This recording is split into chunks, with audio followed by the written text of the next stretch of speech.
Bonsoir, monsieur Francis Pedro Amazon. Bonsoir. Vous aviez envoyé une lettre à monsieur, une lettre ouverte à monsieur Emmanuel Macron. Il s'agit de quelle lettre vous lui aviez envoyée? Quelle est la contestation? Oui, depuis 2021,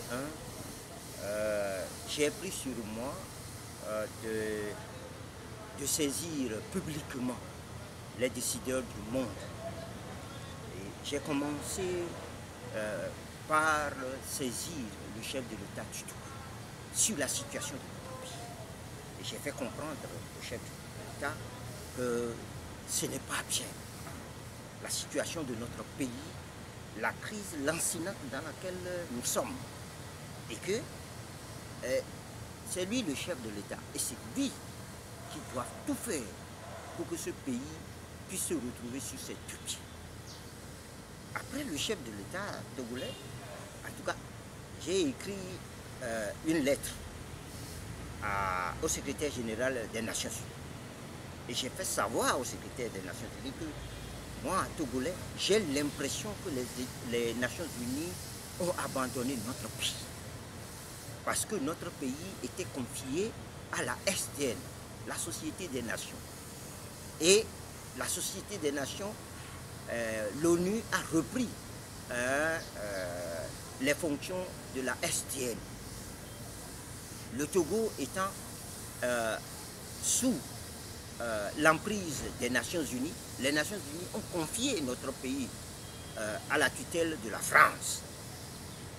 Et depuis 1958, où les Nations Unies sont venues nous aider à faire le référendum d'autodétermination, c'est fini. Les Nations Unies se sont tues dans notre affaire, malgré tout ce que nous avons comme problème. On a tué le premier président de la République. On a transformé ça en coup d'État militaire. Or, c'est un assassinat.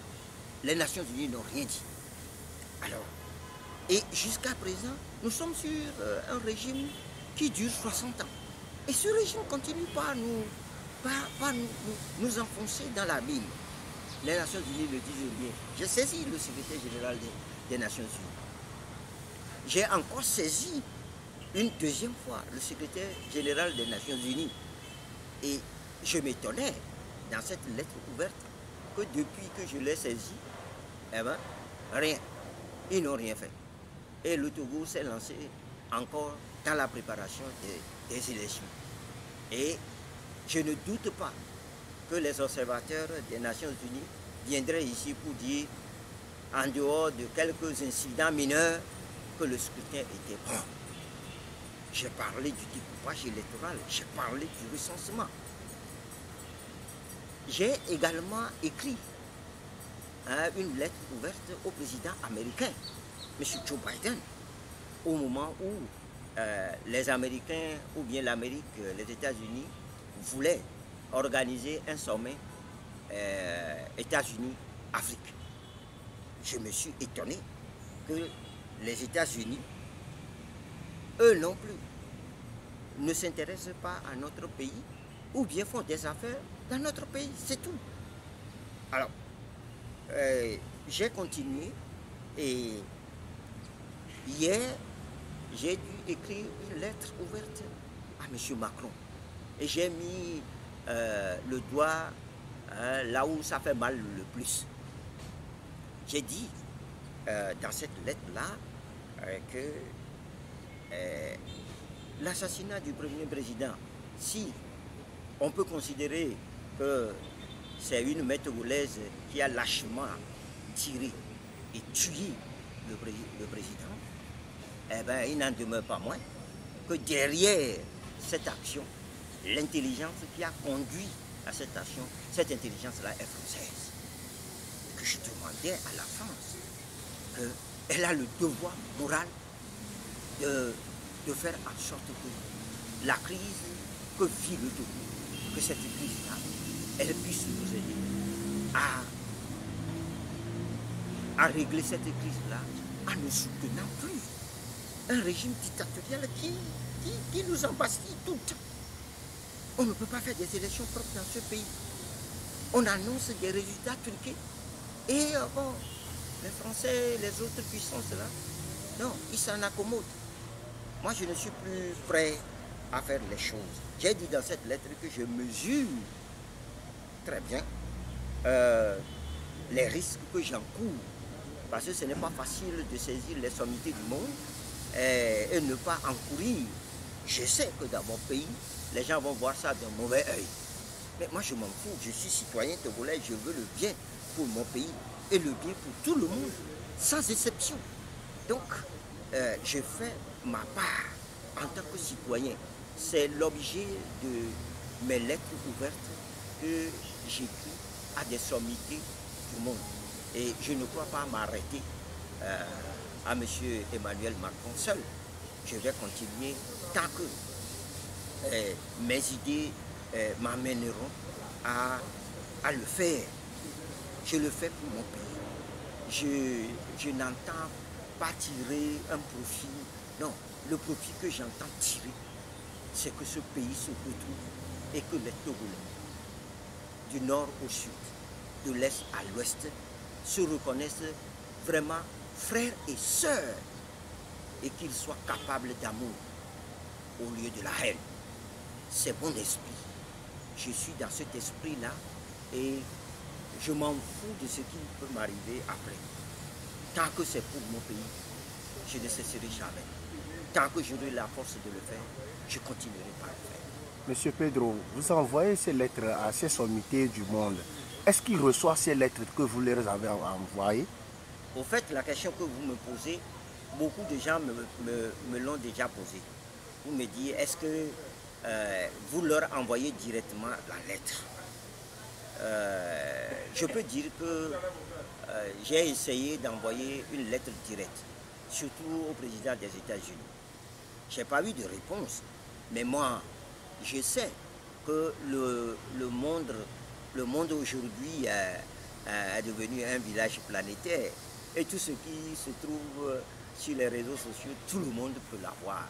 Je suis certain que les services de ces pays-là ont déjà capté ma lettre, en ont déjà discuté. Même si on ne me répond pas, je sais qu'ils ont la lettre. Peut-être que je vais faire comme ce que beaucoup de gens me demandent, leur adresser directement la lettre. Vous savez, quand vous adressez une lettre, vous êtes sûr que un petit commis quelque part puisse remettre cette lettre dans un tiroir ou la déchirer totalement. Mais lorsque c'est sur la place publique, tout le monde peut le voir. Et je suis certain que les services de renseignement, ils sont là pour ça.